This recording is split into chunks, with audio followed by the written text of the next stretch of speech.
Okay, so can you see that? Okay. Yes, we can. All right. Okay, so thank you for your invitation to speak at your support group meeting this evening. So I will be talking about clinical trials in prostate cancer. And um, to start off, I'll just be saying who and what is BC Cancer, because maybe not everybody is familiar with the organization. So cancer statistics and prostate cancer background, and what are clinical trials and why are they important? And we'll look at some of the prostate cancer trials that are available in BC Cancer across Canada. So BC Cancer, so this was formerly known as the British Columbia Cancer Institute back in 1938. And I was looking on Google this morning, and that is a picture of the original building, which was a renovated house on 11th and Heather in Vancouver, and it's the site now of where the BC Cancer Vancouver Centre is. So we've been around for over 80 years. So BC Cancer is a part of the Provincial Health Services Authority. So we work in tandem with regional health authorities such as the Vancouver Island Health Authority to deliver medical care. For BC Cancer, our mandate is a full spectrum of cancer care, from prevention, screening, diagnosis and treatment, but also in research and education to support the people of BC. It's important to note that we are responsible for delivering radiation and the majority of chemotherapy services, but we don't do surgical oncology. That's all under the regional health authorities. But there are some surgeons, such as the gynecological surgeons, who are based at BC Cancer.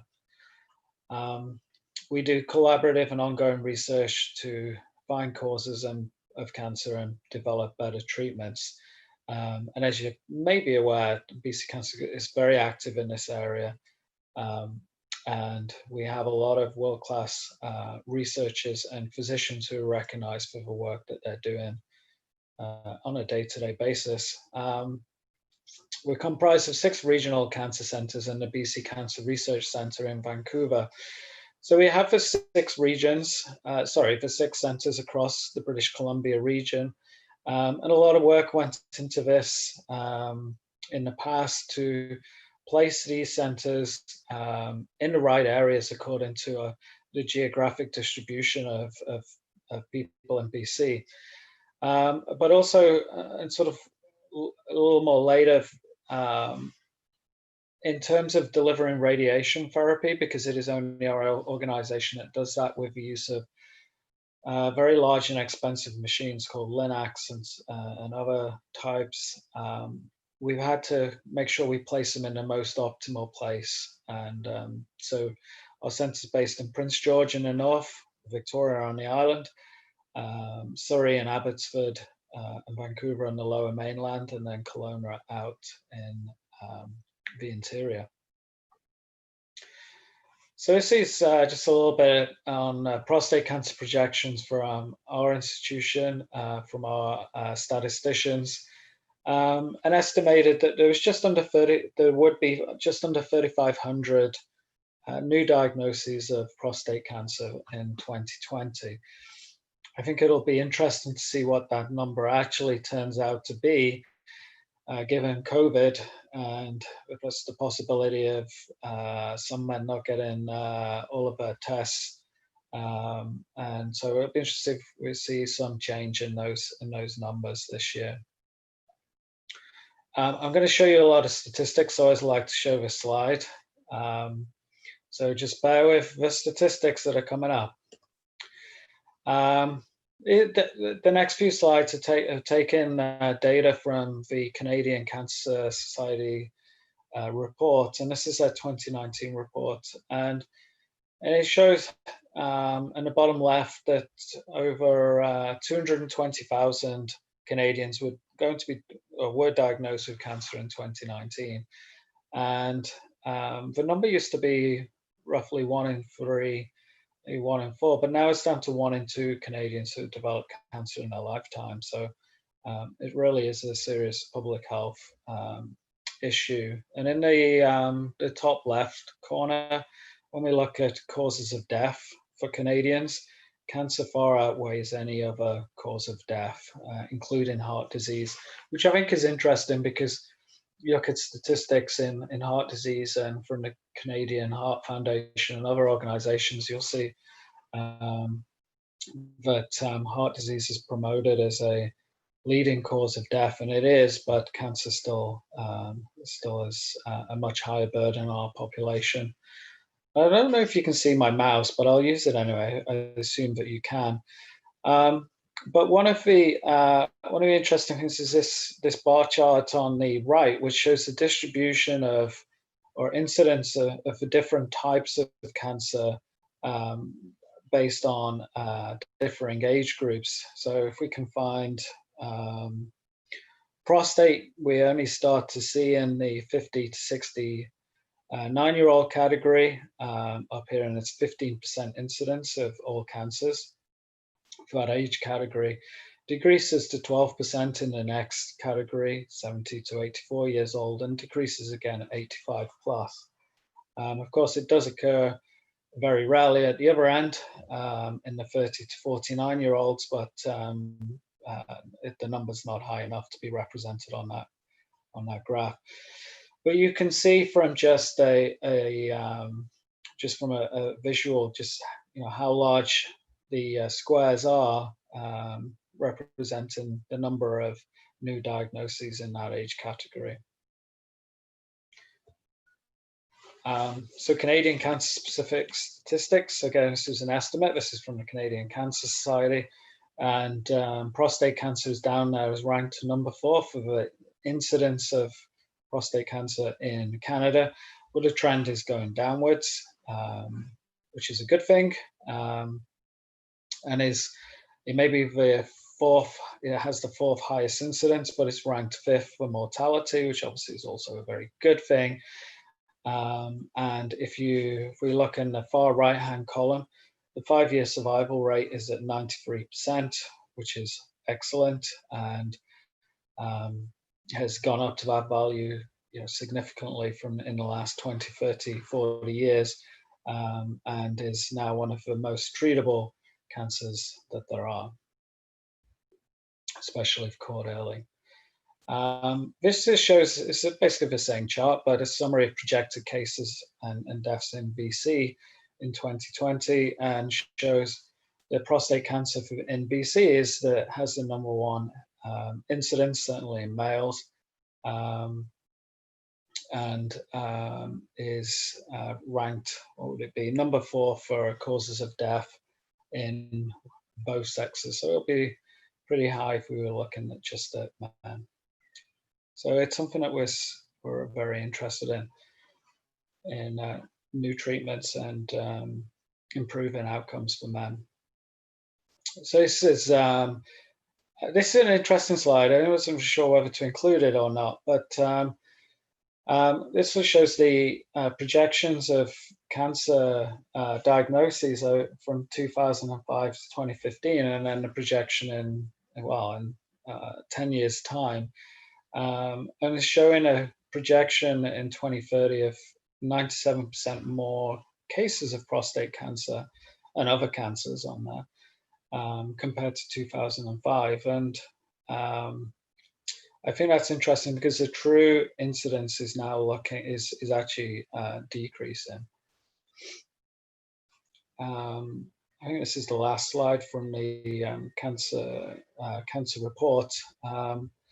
And if you look on the left-hand column, you see prostate listed at number 4.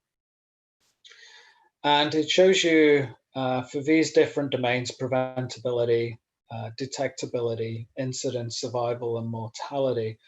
For each of these domains, it's color-coded from green as they're doing well, orange needs more work, and red is in urgent need of improvement. And prostate cancer is ranked as red for preventability. So the need for more research to understand the causes of prostate cancer and how we can prevent them. And also read for incidence and mortality, because it's just we want to increase both of those numbers.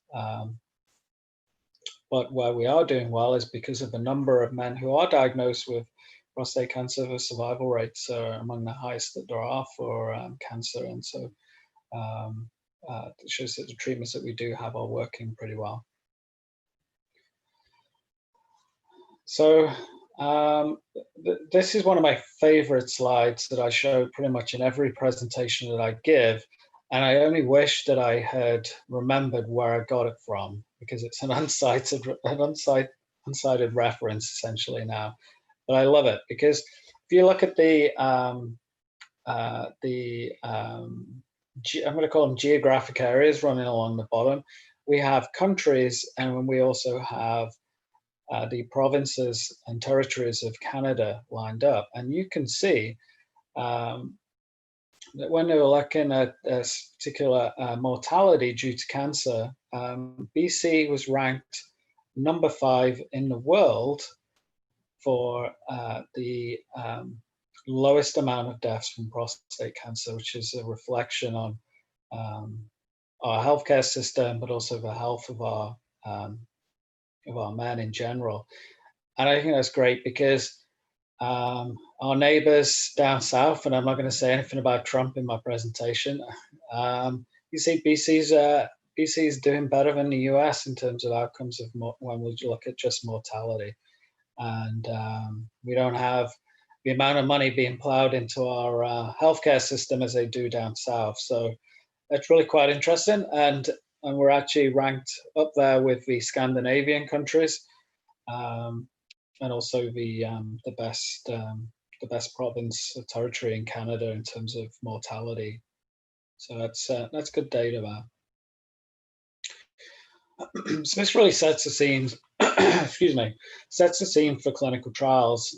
So when we look at these statistics, it can help us make informed decision making to ensure the healthcare services meet the needs of specific populations. And like that report that that sort of chart that showed the red, yellow, and green, you know, making those assessments of where those stand, and then being able to make decisions about where we want to invest in either healthcare resources or perhaps in research. Canada has, through CIHR, Prostate Cancer Canada, and many other organizations, funding opportunities continually for new research projects. But always, usually, you know, with the rising number of cases, there's always a need for us to get better at screening, diagnosis, and treatments, because we do need to try and reduce the burden on our healthcare system as much as possible. And if we can treat cancer when it's first found and successfully cure everybody, that of course would be the best situation to find ourselves in. But how do we make these discoveries, or how do we make our improvements? Is through research and clinical trials. So this takes us nicely into my clinical trial segment of my talk. So I've been involved in clinical trials as a data manager, trial manager, senior trial manager, and now just a manager here in BC Cancer Victoria. But it has been it's been a fascinating area for me to work in and have a career in. And I think this is a really interesting slide, obviously from the American version of The Office. I forget the character's name in it now, but everybody who participates in research we have a lot of gratitude for them, because you know, not all of our clinical trials or research studies are successful, but if we don't do those studies to begin with, and we don't get the answers, and we can't move forward. So clinical trials, so who aren't familiar with these, is essentially scientific studies conducted to find better ways to prevent, screen, diagnose, and treat disease, and show which medical approaches work best. You might hear a term sort of gold standard, randomized clinical trials, and and it is those that we make healthcare decision making in, and in particular for licensing new drugs. So there are various public government bodies in Canada which are responsible for making decisions about which drugs are going to be paid for by our healthcare system. And it is the results of clinical trials which are run by a pharmaceutical company who's developed that drug that those decisions are made on. A little brief history, so a step back in time again of clinical trials. So it was way back in the Old Testament that outlined how King Nebuchadnezzar, it's not quite how it's pronounced, but ordered the children of royal blood to eat only meat and wine for 3 years, and Daniel requested that he and the other 3 children only be allowed to eat bread and water. And that's the sort of first written evidence of what we would term a clinical trial these days. But it wasn't until in 1537, a Renaissance surgeon, Ambrose Pare, unintentionally carried out a clinical trial when he ran out of his standard treatment of boiling oil for open wounds, and instead he mixed egg yolk, turpentine, oil of rose, and soon noticed that the wounds treated with this mixture healed well as compared to those that became swollen and infected with boiling oil. Perhaps not a surprise for us these days that he would find that, but again, those are first suggestions of people really testing new treatments and finding success. But perhaps the most common and most well-known clinical trial was the one with James Lind, when the sailors were suffering from scurvy, but he fed one of his group cider and vinegar, and the other got lemon juice, and those who had lemon juice recovered from their scurvy. And perhaps definitely a more sobering recollection is in the Second World War and some of the medical experimentation that took place under the Nazi regime. And as an outcome after the wars had ended, and the Nuremberg trials was the Nuremberg Code, which was developed and outlined 10 basic statements for protection of human participants in clinical trials. And the Nuremberg Code actually underpins what we call our good clinical practice and our code of ethics, which exists in clinical trials and research to this day. And if people do some of the professional certifications, such as CCRP or ACRP, as a clinical researcher, you have to learn this stuff. So there are different types of clinical trials.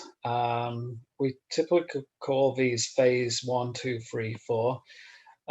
Phase 1, first studies in humans performed with small numbers of patients or healthy volunteers. These are usually almost always dose finding, toxicity finding. So what will happen is, I have 5, 10 healthy volunteers. So these are not patients. We always use the example of cancer, but these are not cancer patients at this point. These are healthy volunteers who will be administering a drug or a new compound to, and trying to understand pharmacokinetics of the drug. So how quickly is the drug or compound metabolized in the body? How quickly is it excreted? Where does it accumulate in the body? Those kind of things. And also try and understand, as you administer it or increase the dose, see what kind of toxicities may be appearing. And a lot of lab work is done before this, and animal testing. So usually I have a good idea of what to expect, or at least a hypothesis of what to expect. But particularly with new classes of compounds, it can be a real unknown, and these studies will be conducted very carefully. Phase 2, so these are this is where we will see trials in say cancer patients. So these now typically can be with patients of 50 to 100 patients, and now we're administering a drug and seeing if it works. Can we see that there's some effectiveness or efficacy of the drug that we're giving? And Then we go on to the phase 3. These are the big studies, and these are the important ones. So if you've got through phase 1 and phase 2, and bear in mind, if you're a company developing your drug, you will have run lots of phase 1s and lots of phase 2s to get to this point. But this is where the significant investment really happens in the large phase 3 trials. So if you're a company like, with like some vaccine development trials for COVID-19, you're looking to enroll large numbers of patients. So, you could be looking at several hundred, but usually several thousand, and sometimes tens of thousands of people. And the reason for that sort of variation is because you're looking to compare the effectiveness and safety of a treatment with your existing standard of care treatment. Now, if you don't expect that there will be a big change or a big improvement statistically, then you're going to need to include more patients so that you can truly and safely identify that whether that difference you're seeing between the two groups is real. If you think that the difference between the two groups is going to be quite big, or you might be looking at, say, a 10 to 20% improvement, maybe in overall survival, then you will need less patients to be able to statistically prove that. And then once a drug has been approved, we then be in the phase 4, which is post-marketing surveillance, and there are systems in place where GPs or other doctors can report adverse events, usually in anybody, but also in particular populations who the trial may not have been tested in, and commonly said in children potentially, or in pregnant women as two good examples of that. And this is a really important system because it's designed to detect long-term adverse effects that may occur in some people over a longer period of time, and that would be a longer period of time than perhaps what your phase 3 trials were looking at. So we have some different what we class different outcomes from a clinical trial. We would call a trial positive if it showed the treatment had a large beneficial effect. It could be non-inferior, shows that the new treatment is equivalent to standard treatment, and that's also, if it's designed as such, it would be called a non-inferiority trial. And we use those quite a lot in healthcare because sometimes we might want to show that a new drug is equivalent to what we already have, but it may be a lot cheaper, or maybe it has a lot less side effects. It's better tolerated by patients, and that's important. So non-inferior trials are important for us to do, as well as looking for those new drugs that have a large effect. Results of your trial may be inconclusive, showing that it's actually really no different to what the current standard treatment is, or negative, which shows that the new treatment didn't work. And when we're designing our clinical trials, we have lots of, I don't know if I dare press it again. Nope, there we go. When we're designing our research, commonly we use randomized blinded trial where the investigator and the study team don't know what the drug is, which drug the patient is on.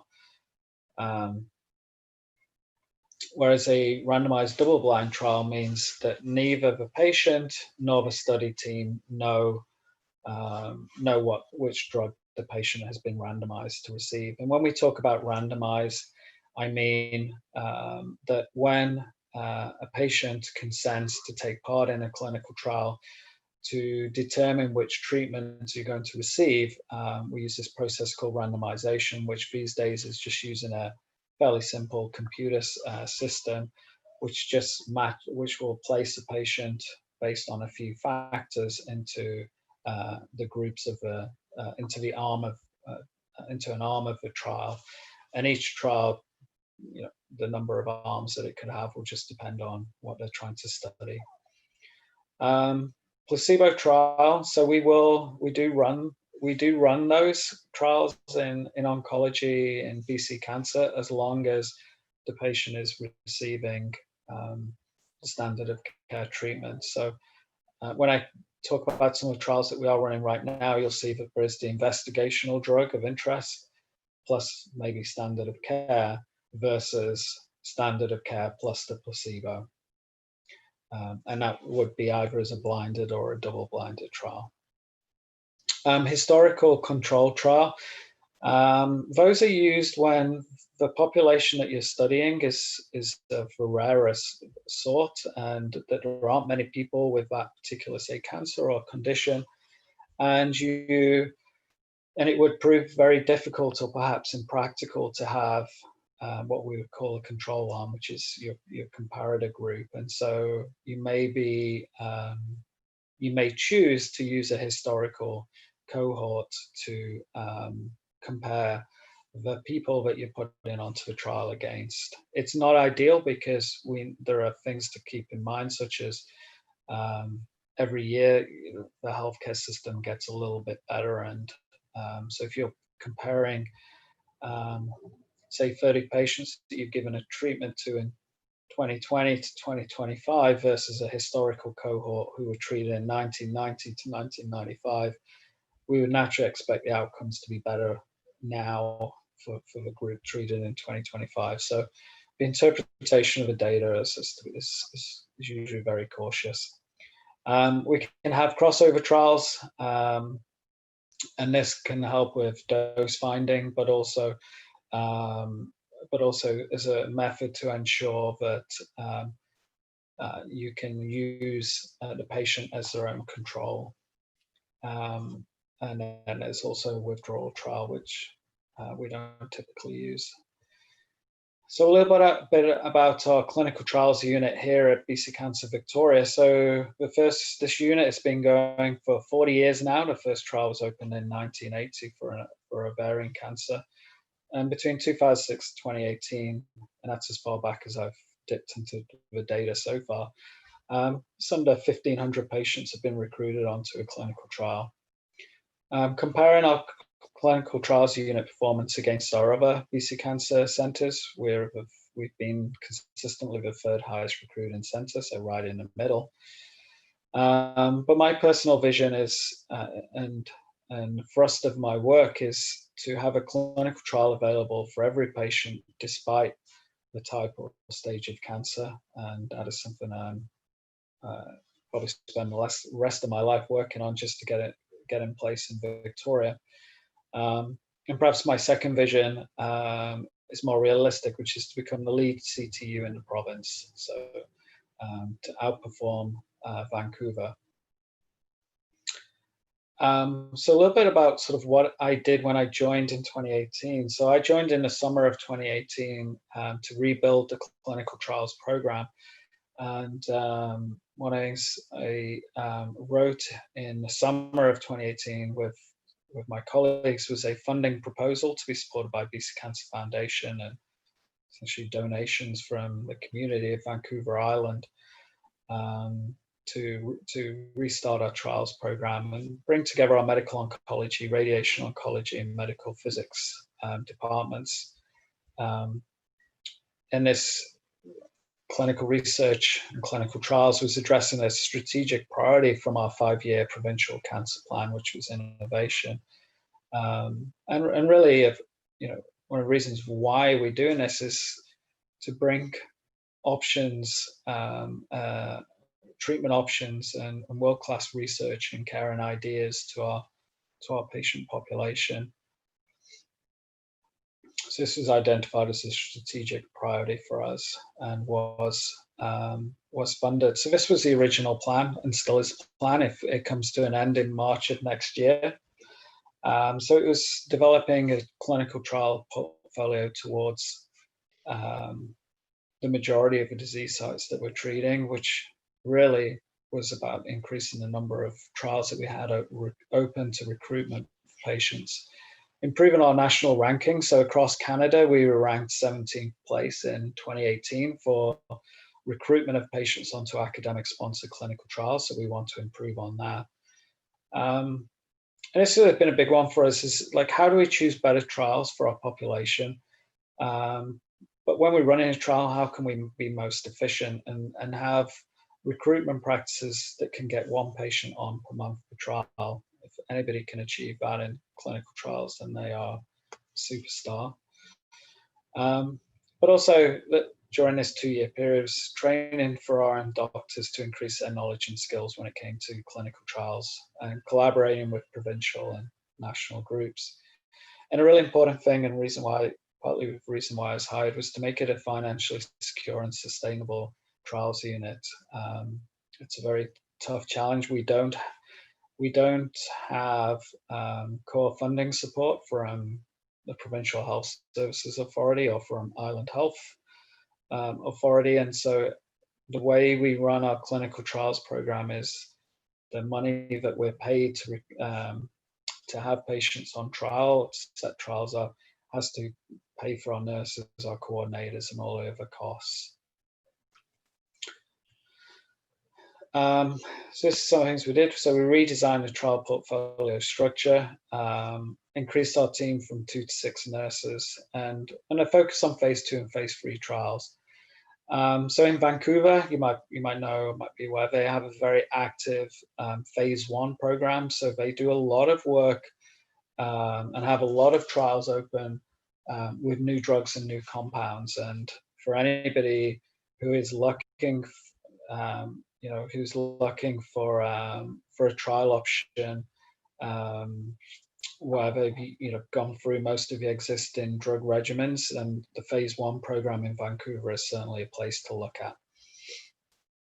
But for us here on the island, we will have been and will continue to focus on phase 2, phase 3 trials. And in the red box, you see GU, so that includes prostate cancer, SABR and supportive care, lung, head and neck, and CNS, and then breast and sarcoma were our disease areas of interest. So these are just the trials that we've currently got open, and we'll go into a little bit more detail of the prostate ones in a few slides' time. We're up to 13 trials that are open to recruitment and had 4 recently closed. So it's one of those things, it's a bit like whack-a-mole. You open a trial to recruitment and another one completes recruitment. So it's quite tough to get up to that number of 20, but by March of next year, we will have got another 12 trials open. So we'll be at that number of, we'll be over 20 trials open to recruitment, which was always the target. But as you see, we've got a breadth of research, and we're going to continue to expand that. So this is a little bit on numbers of patients that we've been putting into trials over the last couple of years. So the blue line was the first year I was in place running the unit. Following year is the red line, so that was good. We had more patients going on to trials. But then this year, and this is by fiscal year, just for your interest. But then this year, the green line, COVID-19 had a significant impact on our clinical trials operation. We were closed to recruitment from April into June. I think it was only in July when we actually were able to reopen our trials program. So we've struggled, but we're hoping to get to the blue line by March of next year. And if there's time at the end, I'll just show you the impact of COVID-19 across BC Cancer's trials program. So I'm not going to spend too much on some of these slides because they are lifted from the Module 7 presentations from the Prostate Cancer Supportive Care Program talk, with permission, I might add. But I just wanted to show this particular slide of the natural history of prostate cancer and the different treatment options as we go along. And it's important when we look at some of the trials later on, sort of where they fit along the disease trajectory.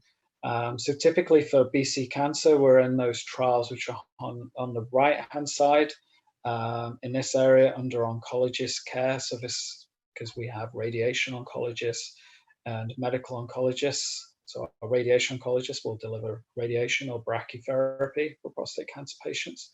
And it's our medical oncologists which will give systemic therapy options such as chemotherapy, targeted agents, immunotherapy.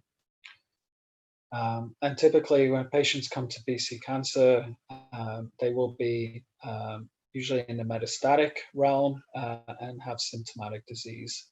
And so with the administration of, excuse me, administration of particularly systemic therapy, we'll see rapid improvement in their burden of disease represented by this green line. So you see where, say, a patient goes on to, if we need to give them chemotherapy, I think that's the next thing for them, and we can see the burden of disease come right down.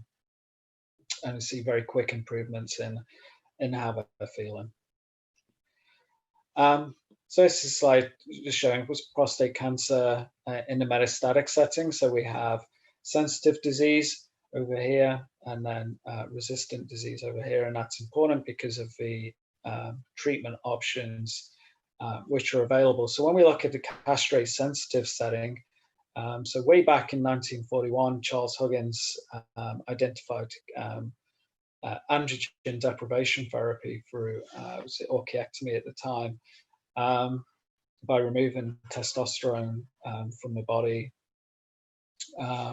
But now in the last few years, we've had docetaxel approved for use in the castrate-sensitive setting, and abiraterone, which is a drug produced by Janssen back in 2017.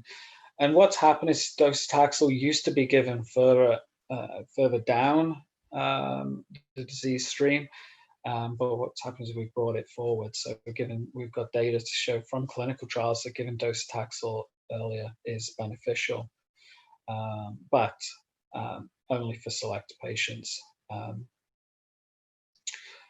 So let's just talk a little bit about SABR. There may be some people in the room who've received SABR as part of their treatment. It is given as when prostate cancer is confined to the prostate gland, so locally advanced disease. And we had a clinical trial running, which completed recruitment just over a year ago, called ASSERT. So there may be somebody here who took part in that trial. And that was a study for us using stereotactic ablative radiotherapy. So traditionally, guys would receive 6, 7, 8 weeks of daily radiation, 5 days a week. And SABR is high dose and very precise radiation, which we can give over several days. And is a curative treatment for localized prostate cancer. And we also now use it in metastatic prostate cancer, where the cancer may have spread to a few, 1, 2, or 3 parts of the body, and we can give SABR to those to destroy the tumor in that location. Or if you're on systemic therapy, so say chemotherapy, we can also give it as well to get rid of the tumor in that area. And we'll talk a little bit about what those studies look like.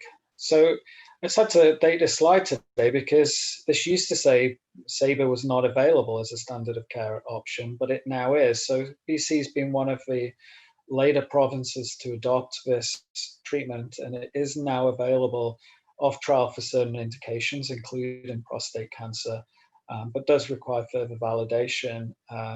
Particularly, we were particularly interested to know from an overall survival perspective, whether it's as good as or better. We expect it is better than traditional radiation that we've given in the past with curative intent. And as a follow-on to the ASSERT study, ASSERT-2 is going to open next year, which is co-led by Dr. Abraham Alexander, who's one of our radiation oncologists, and Dr. Winkle Kwan at BC Cancer, and why are we interested in SABR? So it was the data that came out in 2018, such a long time ago now, but and it published the first data of phase 2 using this high dose, high precision radiation therapy in patients with oligometastatic tumors. So this wasn't just prostate cancer. Took 99 patients from 4 countries and treated them back in 2012 to 2016. And 8 of those patients were from Victoria, well, treated at our centre, and this was the SABR Comet trial. Patients had a wide variety of cancer types, but in most of these patients, the cancer had spread to one to three new sites. And the data was really quite spectacular. So after a median time of 41 months of follow-up, so what's that, just under 3.5 years, what we saw was the median overall survival was 41 months. There's a typo in there. I think the median follow-up is an incorrect number there. Because what we saw was the median overall survival was 41 months of patients treated with SABR compared to 28 months in the standard treatment arm. So that was over a year difference in survival, which is huge. But what we did see, there were side effects in 30% of SABR patients versus 9% in the standard treatment arm. So there were side effects. So it wasn't a simple treatment to give. But after 5 years, nearly half the patients who were treated with SABR were alive, compared to 24% in the control group. And I can tell you, if we were to see data like that in a new drug, that would be there would be tremendous excitement, because we don't see those kind of improvements these days. In drugs, it's iterative improvements, but with this new type of radiation, we've seen a huge increase in the improvement in outcomes for patients, and this has led many countries to adopt SABR as its standard of care treatment. But here in BC, we wanted to collect more data and information, and we're able to. So we have 3 trials going right now, and prostate cancer patients can take part in these. So one is Comet-3, and we've recruited 3 patients so far. We had this open in the summer. Randomizes patients between SABR and standard palliative care, which would be palliative radiation. And patients with up to 3 metastases can take part. STOP is a variation on Comet-3, which is SABR again, but for patients who have metastatic disease but are on systemic therapy, so chemotherapy. So for those patients who, when you have your next scan, we can see a deposit turn up in the bone, but otherwise everywhere else things are looking good, or we've seen improvements in any tumor anywhere else. Then the STOP trial is looking at, can we give SABR to that deposit in the bone, irradiate it, get rid of it, and we're interested to see, does that help extend patients' lives? So that trial was originally for non-small cell lung cancer, but has been opened up to all cancer types, and we're participating, and we've got 2 patients on so far, and I believe we consented a 3rd patient yesterday. And then PR20 is specific for prostate cancer patients and is SABR for hormone-sensitive oligometastatic prostate cancer patients. So that's patients on ADT, and we're now trialing giving them SABR where needed, and we've got a patient on that trial. In that trial we opened here in Victoria in July. When we look at the other end, and again, this is a slide from the PCSC program, this is an explosion of new agents in the castrate-resistant setting. So this is when ADT is no longer working, and we now need to go onto the systemic therapy options. So docetaxel was identified as a chemotherapy agent way back in 2006. And in the last decade, there have been cabazitaxel, Sipuleucel-T, abiraterone, enzalutamide, radium-223, which is a bone targeting agent, and more recently apalutamide, and there are others on their way. And those are classes of drugs such as the PARP inhibitors. There's now a lot of interest in lutetium, 177 PSMA, so that's a radionucleotide therapy. And there is a trial which is called Pluto, which Vancouver and Victoria and Kelowna are hoping to get open next year, and we'll be able to offer that treatment in partnership with resources at Royal Jubilee Hospital at Highland Health Authority. And there are other drugs such as darolutamide and immune checkpoint inhibitors, which are in clinical trials. So I took a look today to see what the landscape looks like for prostate trials. If you're not aware, there is the Canadian Cancer Clinical Trials Network, 3CTN. Their mission is to improve recruitment, and a number of academic cancer trials available in Canada, and I'm quite significantly involved with them. And they have a database of trials. If you're interested, this is just academic sponsored trials, so it doesn't include the the industry or pharmaceutical sponsored research. But they have a database of trials, and it's available at that link, and we'll take a look at that on the next slide. But the other place I took a look at was clinicaltrials.gov, which I'm sure you're all familiar with, but it's a trial registry, which is a requirement these days to publish any trial protocol on a registry before you start recruitment. But it's also a searchable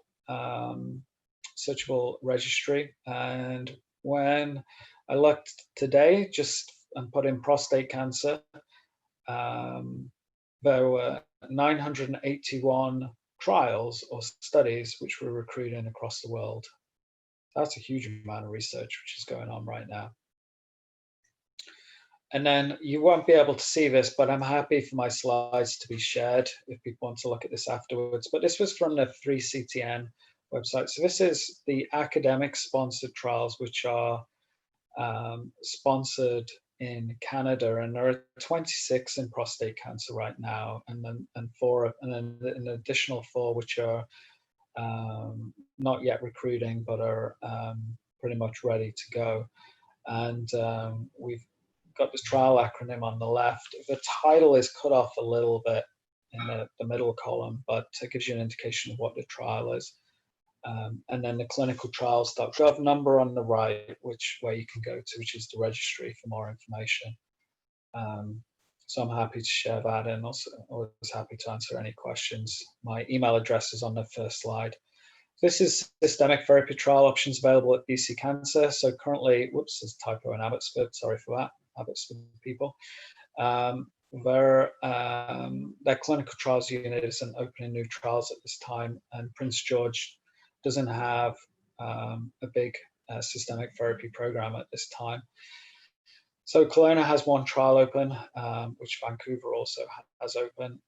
Surrey has 1, and Victoria has 2 open, with ProTrack to open next year. So I'm going to go into a bit of detail about some of these. Again, after this presentation, you can take a look at some of these if you're interested.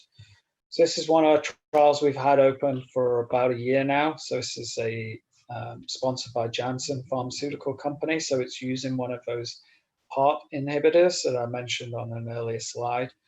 So this is a big phase 3 randomized placebo-controlled study of niraparib in combination with abiraterone and prednisone versus abiraterone and prednisone for patients with metastatic prostate cancer.